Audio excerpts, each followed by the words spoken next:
Welcome back, you guys, to Andy the Banker Show. I wanted to share today my journey of investing in 2024. All right, I started the year out, you guys, basically at $53,475. And you know what I am up right now? I am up $12,000. That's about 22% for this year. Now, I know that S&P 500 has gone crazy because of Palantir, Nvidia, and all the other semiconductor chip stocks this year. But this is something that for this particular portfolio, I have one of my 7 portfolios. I can't be mad at that, right? For my portfolios, if I'm getting around 15 to 20% each year, I am extremely ecstatic about those type of returns. And the companies that I am invested in, as days go on, I have started becoming more and more bullish on them. For example, I got Google I've been investing in for a while. Now, Google this year hasn't made any big, huge, major moves. It's only it's 29% this year. But this is a stock that, even though it has a lot of lawsuit issues, right, negative momentum, when I look at the PE ratio, and if I scroll down to the PE ratio, it is trading at a PE of 23, which is it's rare for Google to be trading under the SPY or S&P 500 PE ratio. Like it's rare for it to be trading under the PE ratio of the market. And as a result, it causes me to be more and more bullish on this particular company. Now, yes, there is this idea that Google's going to be broken up into many different parts. I just don't think the possibility of that is going to happen. Is it possible? Yes. Is it likely? We'll have to see. My money is betting that I don't think they're going to be broken up into many different parts. One of the things that I remember from CNBC is that Microsoft had gone through a similar situation when it was going through their own antitrust case, and during that time, the stock had tripled. That is something I always remember from CNBC, and will continue to believe. Now, Chipotle is an interesting stock because Chipotle, if you guys been following me on TikTok, my brain has been telling me when it comes to the stock to sell it.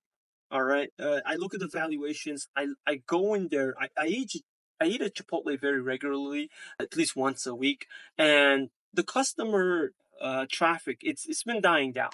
All right, and especially with the lawsuit they have. And in case people don't know what the Chipotle lawsuit is, a couple of months back, the CEO at the time, Brian Nichols, he was telling consumers that, hey, our portion sizes have been the same as always. There's been no change. But when you look at the financial statements, like that was not the case. Like their cost of goods sold had increased by a ton. And their cost of goods sold is essentially the portion size. The portion sizes have been going up, even though the CEO was saying, hey, our portion sizes are the same as ever. Just because of that, they're dealing with this lawsuit. I think they'll get over it. That'll be fine. But this is a company, in my brain, I'm thinking of selling it. But every time I eat there, you guys, I gotta be honest, I feel like I'm getting such a good deal. It's like every time I eat at Chipotle, I leave a Chipotle after going there, I feel with such, what's the word for it? It's like you leave satisfied. You leave very, very satisfied. I believe that customers will realize that as well. Now, Chipotle gets this really negative reputation that they give really small portions. I heard that a lot on my TikTok channels, on my Instagram channel, that they're just not known for giving out huge portions.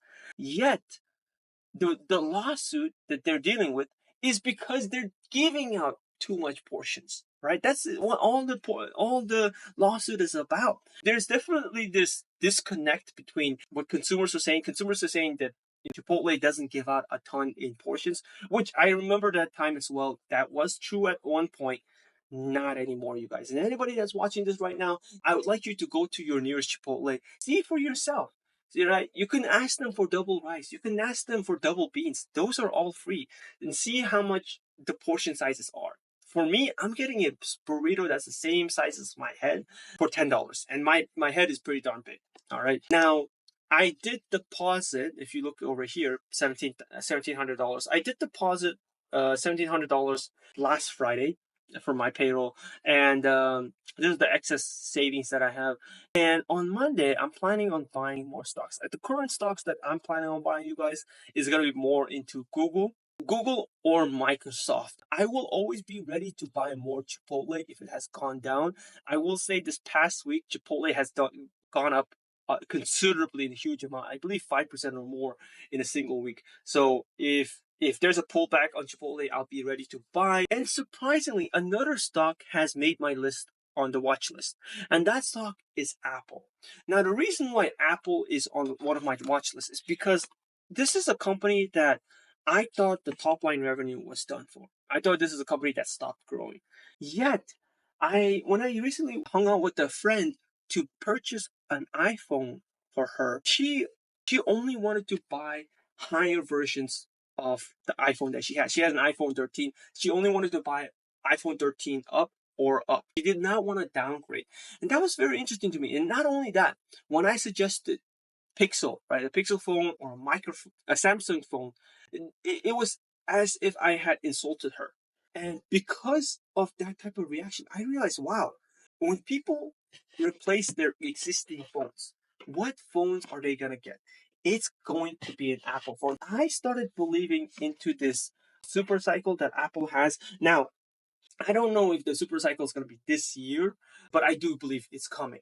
All right, that's something that if, like, for example, if I were to lose my phone or break my phone, the next phone I'm getting, unfortunately or unfortunately, is going to be an Apple because I have an Apple Watch. I have so much accessories that work so well with an Apple already that if I had to change to a different phone, a Pixel or let's say Samsung phone, it would take a lot because those accessories that I have currently would cease to exist to work as good as it does with an Apple. That's a new stock that's gone in my radar. Now, if all of them rises up quickly and I'm not too sure which one to buy, the money will essentially go into S&P 500 or it'll stay in the Robinhood account earning 4.25 annual percentage yield. So that type of yield, I'm not complaining at all. I think it's pretty solid.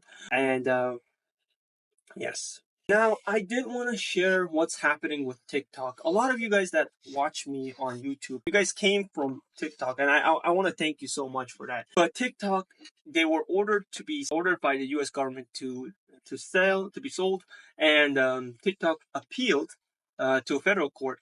That appeal has essentially been declined, right? So now the only ones that can save TikTok is essentially the Supreme Court. And at this current moment in time, the Supreme Court being 6-3 Republican, don't think that they're going to be saved. Might be the end of TikTok.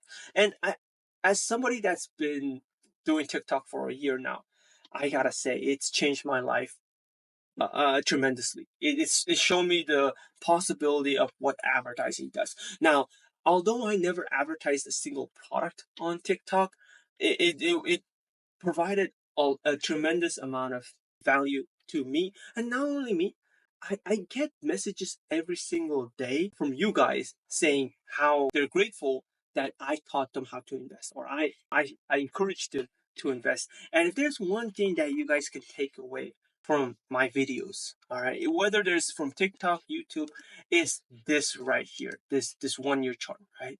That I started the year with $53,000. I ended the year with 65.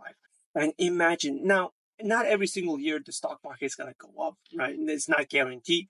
But imagine we get a compounding effect of 10% to 20% every single year.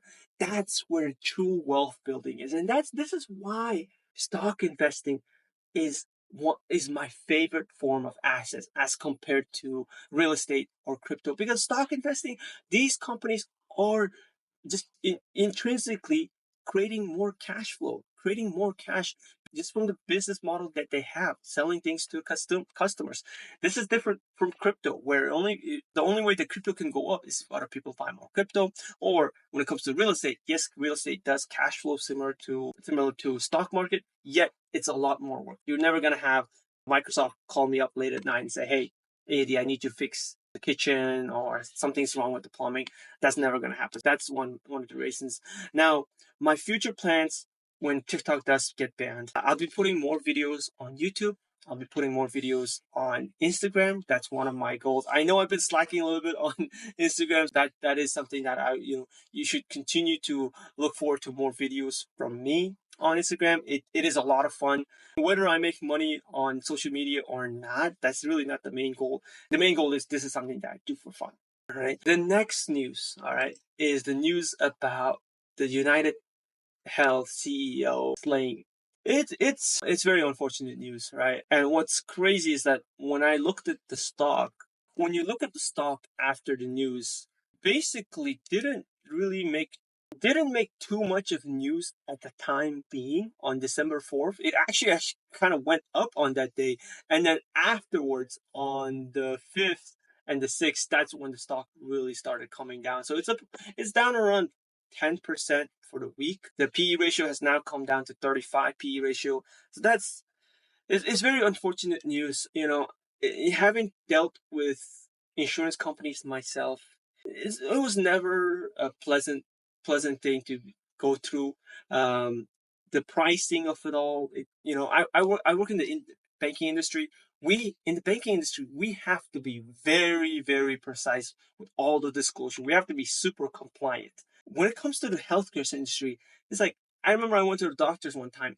Nobody could tell me how much something could cost, right? A particular service in the hospital. So that's the type of part that I totally get it.